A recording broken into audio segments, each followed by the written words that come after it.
Hello, hello, hello. Welcome back to the channel. I'm Odaman86 and today we're going to be talking about Chivas' game 2 against Atletico San Luis. What a game it was. Obviously it was the first home game of the season. The first game was obviously away from home, so the second game being back at home was awesome.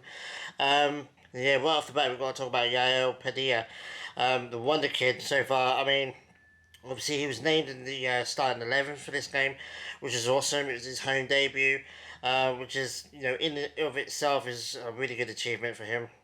Being only 17 years old, I keep having to remind myself how young he is. And he goes and scores the first goal. It was a brilliant work goal. Obviously, kind of got the rebound, but he was right in the right place at the right time and managed to slot it in, which was pretty awesome. Um, we have to talk about the red card. So obviously, let's go. Sandwich got a red card in the first half. Zaldivar of all people, he gets a red card, straight red for kicking Macho Jimenez. Him, Macho, and um, Pollo Briseño kind of all came together in the box, and obviously in replays it looks like he kicked him. I did go to VAR, and obviously it did look. I mean, he did kick him. He stuck his leg out. Wasn't going for the ball, and yeah, he got a red card, and I think it was deserved. A little bit harsh, sure, but I think it was deserved in my opinion. Shouldn't go flying into the keeper like that. And yeah, it was unnecessary, and he got sent off. And you're kind of thinking, okay, now because they're the away team, they're going to be in the defensive anyway, but now they're going to really sit back, and we're going to struggle to break them down. And for a while, it looked like that. They did attack us in the counter a few times, but um, really, it was just us trying to break them down. It was a very dominant first half, in my opinion. And yeah, eventually we got the goal. It was a really good goal, and going 1-0. Once we went 1-0, I think that was it. And obviously got a quick fire second goal from Nene Beltran, which is awesome. He gets his first goal of the season. It's quite good. I mean, obviously, quite a lot of our goals so far this season have come from the midfield area, which is quite nice. And then obviously Ronaldo Cisneros comes on and scores an absolute banging goal. I think cannoned off the post and went in, which is awesome in the second half. They ended up getting a penalty, which I think was really soft, in my opinion. But all in all, a 3-1 victory at home is pretty decent. It was pretty dominant even before Zaldivar got sent off. I think it was. We seem to have a gameplay now where we're on the ball all the time, and we're constantly attacking, and eventually, we broke them down. And I think once we got that first goal from Padilla, I think San Luis' heads dropped, and I think they couldn't get back into the game after that, especially being one man down. So it's a really good game. Obviously, Padilla. I mean, I really want to talk about Padilla for a while because obviously we want to be careful about overhyping this kid. I think it's not just Mexico fans. I think it's all fans. They're very guilty of overhyping players sometimes. God knows I've done it loads of times. But this kid, man, I mean, you've got to take into account that he's played 2 games and he got his senior debut in the first game and got a goal, and an assist as well, if I remember rightly. And then he goes and gets his home debut, gets the start, and then scores the first goal in what becomes a 3-1 victory. So you have to celebrate that. You have to be happy about that. And for me, the reason why I'm celebrating it so much is because it's kind of like a vindication. Like I've been saying for months, or if not years now, that Chivas needs to create their own players. They need to have a world class youth system.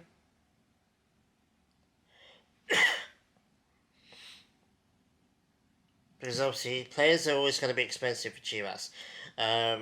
Except for Gutierrez, which I think is an anomaly.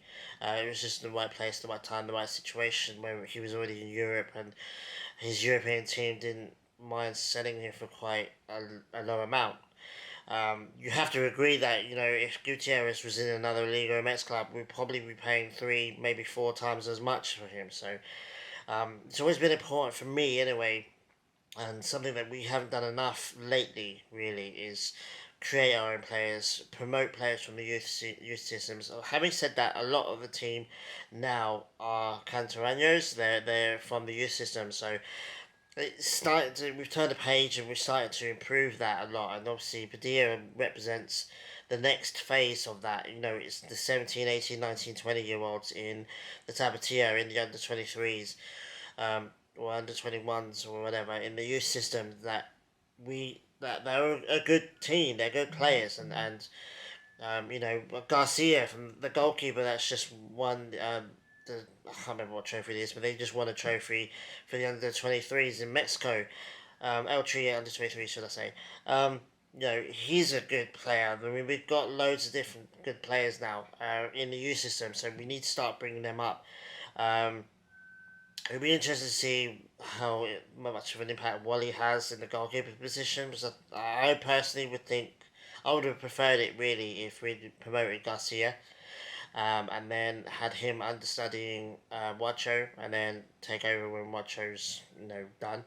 But yeah, like I say, we'll go back to the youth system. Like Chivas needs to be creating their own players, and Padilla is just like starting to become the poster boy for that kind of argument for me. Anyway, it's like, see, like if we give these kids a chance, they're talented enough. If we give them a chance, they'll be doing it for Chivas, and they won't be going elsewhere, and then we won't be buying them back for extortionate prices a few years down the line. Um, for me, it feels, Padilla feels like Chivas' version of Arsenal and Saka, in my opinion. Um, Arsenal brought Saka through when we were arguably going through our worst Premier League form ever. And it was a bit of a gamble, but that's what you do really sometimes with, especially with youth players. It's a gamble. It's either going to really, really work or it's not at all. And in Saka's case, it really, really worked. He's now one of our best players, if not the best player in the Arsenal team. One of England's best players now, and he's only 21, I think. So if Padilla's given a chance in Chivas team, senior team, and he's given chance after chance after chance, just imagine how good he's going to be in 21 years of age. And wouldn't it be great if he's still at Chivas by then, and he's helping us win trophies, and then maybe even then we can still sell him to Europe. So yeah, I mean it's not just Padilla. There's loads of others. I can rant off loads of different names. I've mentioned Garcia. I mean, but there's Parente who's promising. Bouquet as well. I think Bouquet obviously is on loan now.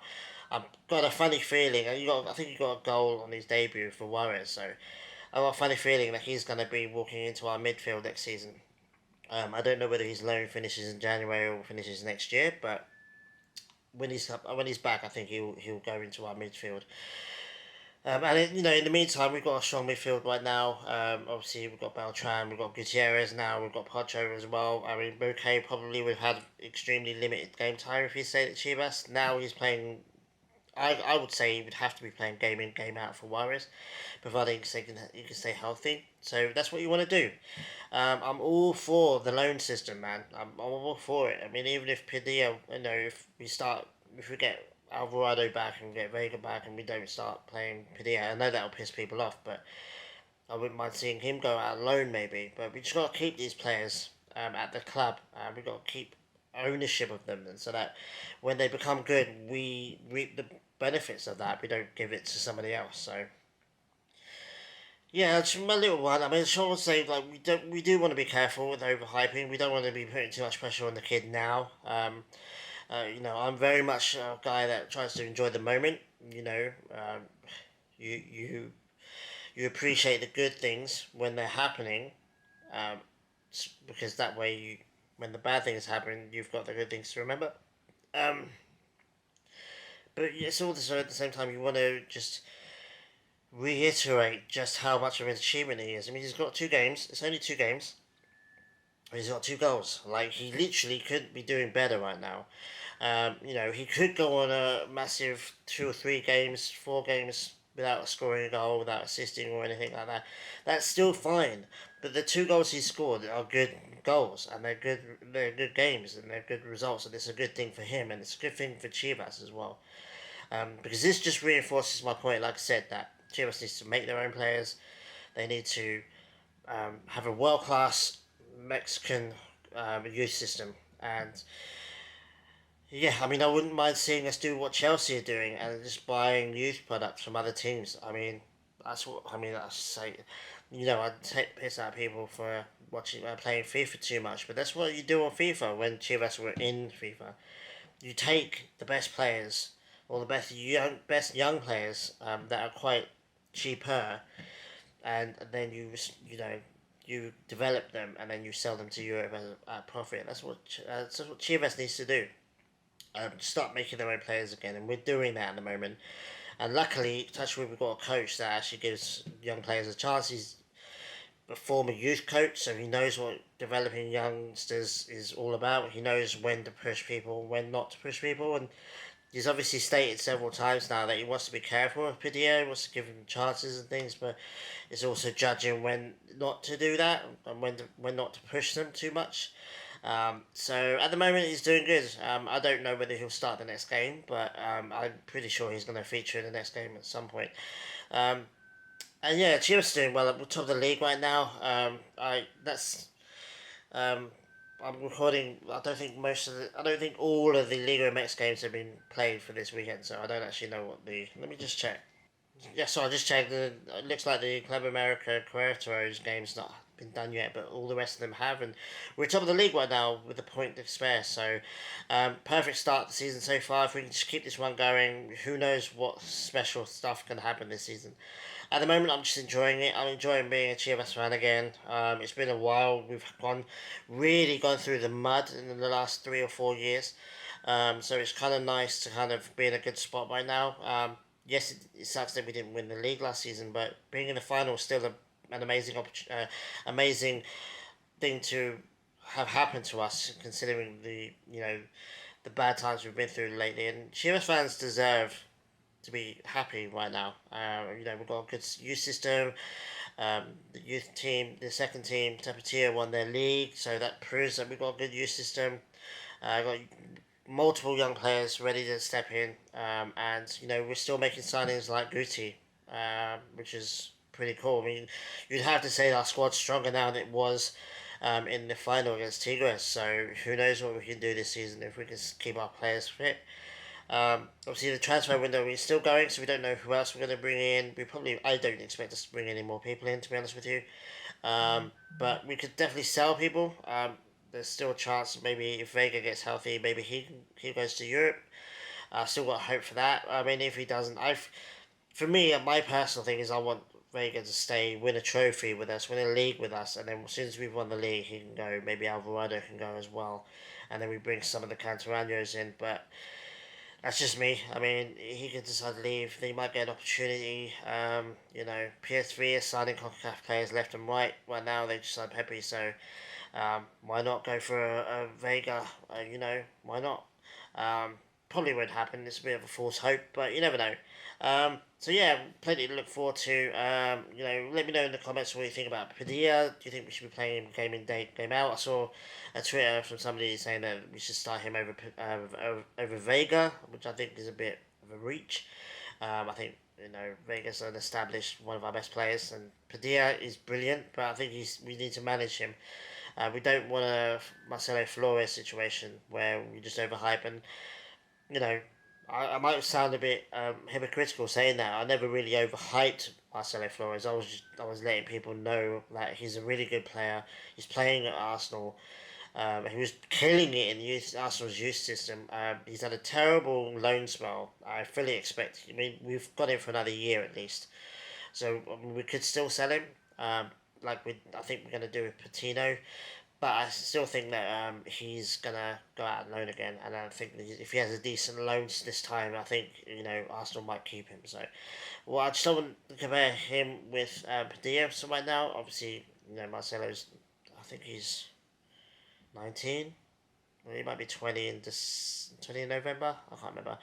But either way, I mean, we don't want to overhype Padilla just yet. We just want to celebrate what he's done. What he's done so far is brilliant, and it's worth talking about. It's worth praising. It's worth flooding social media about it because one, Chivas never really gets to do that lately. Two, it proves that we do have a good youth system. I've said it loads and loads of times. We do have a good youth system.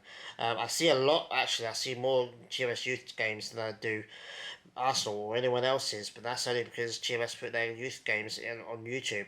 They put it on their YouTube channel and I can watch it. And most of the time it's at night when I've got night shift, so I can watch it on the sly. So I've seen loads of Chivas youth games, and there's several really good players there. So there's gonna expect more than just Padilla. I mean, obviously we got the other kid, Brigido. Sorry, I just need to get his pronunciation right. We've got him as well. He came on again as a sub in this game too against San Luis, and he did really well. He's got an epic pass on him. He very much reminds me of Mesut Ozil in the sense he's got a really good long range pass, which is cool. So yeah, expect more than just those two. I mean, we can start seeing a bit more. Cantarano's in on the bench.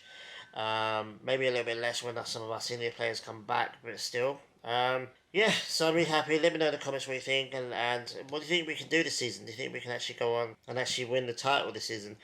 Who knows? I mean, we've got several really tough games coming up in this season, so we'll have to wait and see. Again, I've still got an announcement for later on this season, so keep an eye out for that. And yeah, take it easy, guys, and I'll see you guys next time for hopefully third win. So take it easy, guys, and I'll see you guys soon. Adios.